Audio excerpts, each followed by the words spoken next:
Welcome to a new episode of Building My Veggie Garden. We're coming to you from our new location at the Beacon Food Forest. We have lots to share with you about our new home and the worm farm we made.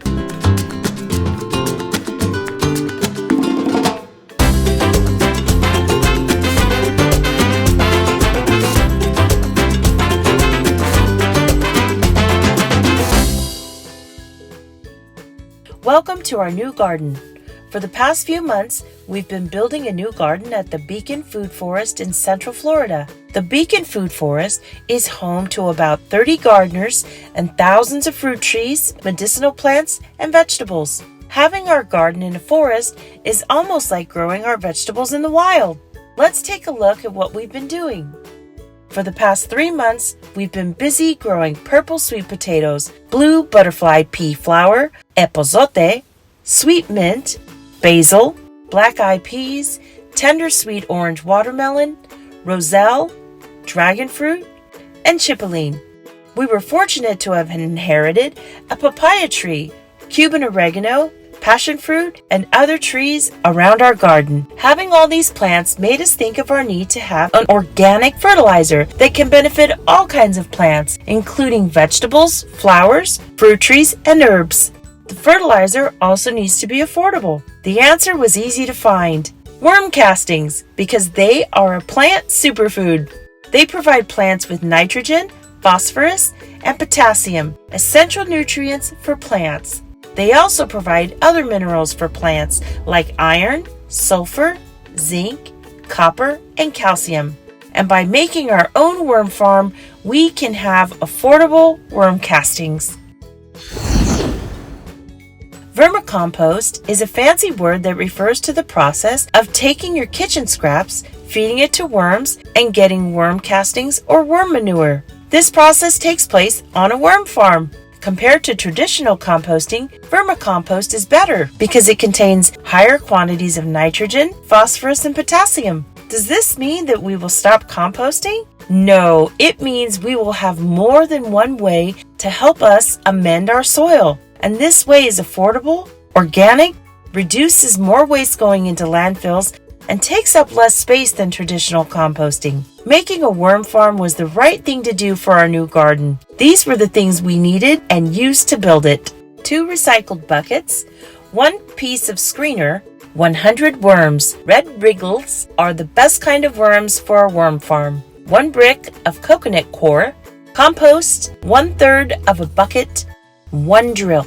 We cleaned our buckets very well. We asked our friend John to help us drill holes in our buckets. The most important holes are on the bottom of our bucket to ensure liquids drain into the second bucket we will place underneath our first bucket.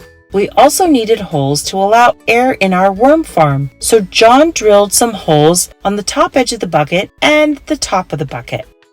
He also gave us a piece of screener that we will place on the bottom of the bucket. The screener will prevent the worms from falling into the bucket underneath and will drain the worm farm. We put our coconut coir brick in water to hydrate it and make it soft and fluffy.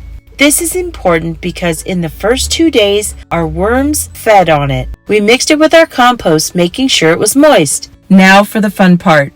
We took our worms from the bag in which they were delivered. We checked the instructions, looked at our worms, and made sure they were alive. They looked skinny and dried. That means they need food and water. We do not want to disturb our worms more than they already have been. We placed them on the top of the soil and let them find their way to the bottom of the bucket. Worms do not have eyes, but they sense the light, especially at their front end. They do not like the light and will move away from it. Do not take your worms out of the bag until you are ready to place them inside the bucket. Once our worms were in the bucket, we had a worm farm. The ideal temperature is 55 to 80 degrees. We also placed a couple of pieces of cloth between the buckets to prevent them from getting stuck to each other. We will be collecting the liquid that drains from the top bucket called worm leachate. If this liquid has a foul smell, do not use it in a vegetable garden or any plant. Discard it by dumping it in the toilet. If it has no smell, you can pour it in your plants, but not your vegetable garden. For the first 2 days, we did not feed the worms. They needed to adjust to their environment and get hydrated. They fed on the coconut bar. After 2 days, we placed some food and water in the bucket. We had some papaya and persimmon peels and coffee grounds. We dug a little hole and buried the food. This prevents the food from attracting flies and other pests and from getting foul odors. The amount of food we placed in the bucket is twice as much of the weight of the worms. We got 100 worms. That's about 3 ounces. So when we fed our worms, we gave them 6 ounces of food. It will take the worms 1 week to eat this amount of food. After 4 days, we checked the food and made sure the worms were eating it. And they are. If after a week the worms haven't finished the food, we do not put more food in it. We will wait until all the food is gone. The following is a list of foods that worms enjoy. 1. Leafy greens like lettuce, kale, and Swiss chard. 2. Melons, squash, and pumpkins. 3. Broccoli. 4. Sweet fruit like papaya and apples. 5. Coffee grounds. 6. Tea bags. 7. Eggshells. What worms shouldn't eat? 1. Citrus like lemons, oranges, and limes. 2. Spicy food, chili, onions, or garlic. 3. Meat and milk products. 4. Bread and pasta.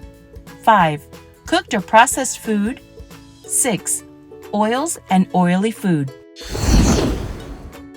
Making your own worm farm is easy, and the worm castings will be a great addition to your vegetable garden. We will update you about how to collect the worm castings and how to make a worm tea soon. As always, thank you for tuning in. We're always happy to have you in our garden. Don't forget to like and subscribe to our social media channels. See you next time. Bye.